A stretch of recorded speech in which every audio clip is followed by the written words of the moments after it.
All right, so the next unit we're going to be doing involves volumes. So there's a little do now activity that you can look at. If you want to pause the video and try it, you can. Otherwise, I'm going to go through it. But this should be, for the most part, review.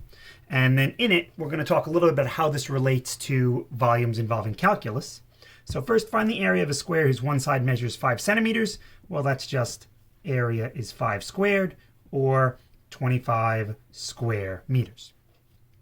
So now this says find the volume of a rectangular prism with a square base if one edge of the base has a length of 5 meters and a height of 12 meters. So the base is a square, so we can draw our square base like that. And then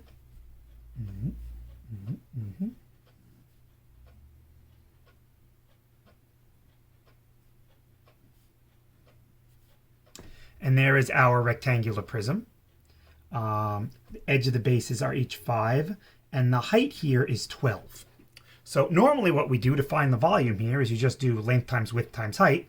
So that would be 5 times 5 times 12, which is 300 cubic meters. 5 times 5 is 25, and 25 times 12 is the equivalent of 300.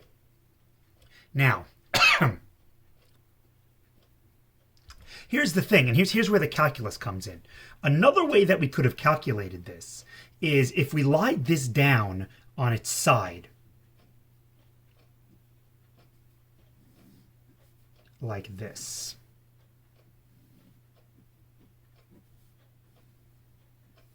So here we have our rectangular prism. And the idea is this is now a 5 by 5, and this has a length of 12.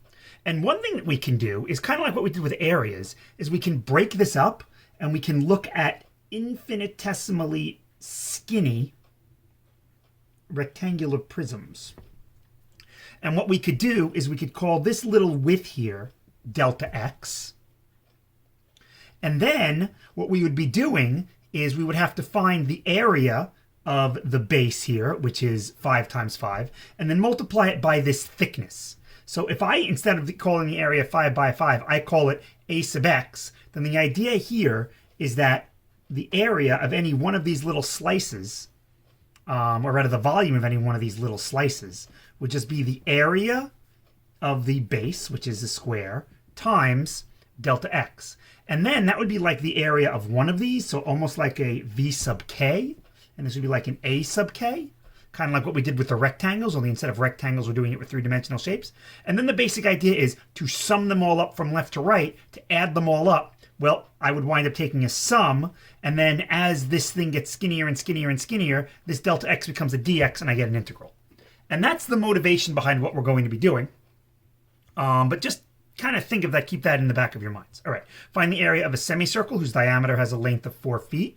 Okay, so here is a semicircle, and the diameter is 4 feet, and the area of a semicircle is pi r squared over 2. So in this case, the radius is 2, so that's pi 2 squared over 2, and that winds up being 2 pi square feet. So now we're going to find the volume of half a cylinder that was created by cutting the cylinder in half parallel to its height. So in other words, our cylinder is going to be, if I took the full cylinder here, and you know what, maybe if I didn't draw that other part in, like this is just the, you know, here. So here's my cylinder, and then here's like the dashed part. There we go, and there's my cylinder. And then I'm going to cut it in half. So I only want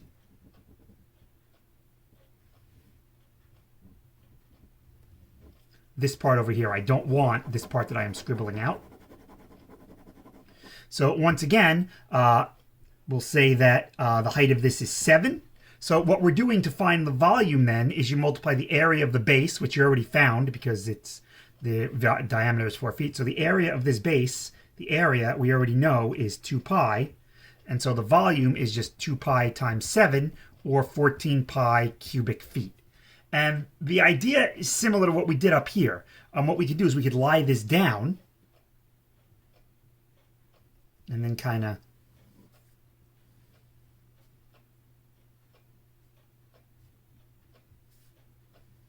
forgive that my cylinder isn't that great, but we could break this up into infinitely skinny cylindrical pieces, and then they each would have a width of delta x. So the volume of one of these things would just be the area of the base times the delta x. And if we sum them all up, we wind up dealing with them in terms of an integral.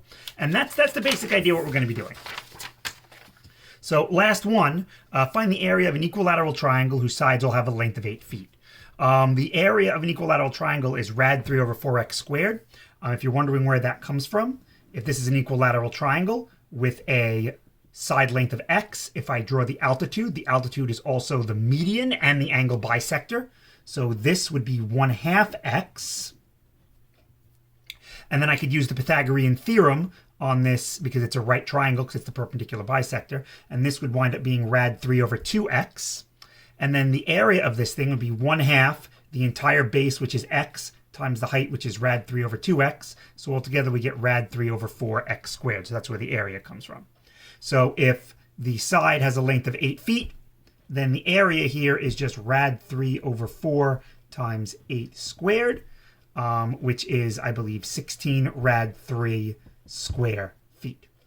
So now we're going to find the volume of a triangular prism whose height is 9 feet. So we have a triangular prism. So I draw the little triangle on the bottom, triangle on the top, and then there's the triangular prism. The height is 9 feet, and the base has all lengths of 8 feet, but that means that the area of this thing we already calculated is 16 rad 3, and we know the volume is just the area of the base times the height. So the area of this thing is 144 rad 3 cubic feet. And once again, what we could do, and I'll just do it here, do it vertically, is we could consider these infinitesimally kind of skinny prisms that, in this case, since I'm going vertically, would have a delta y.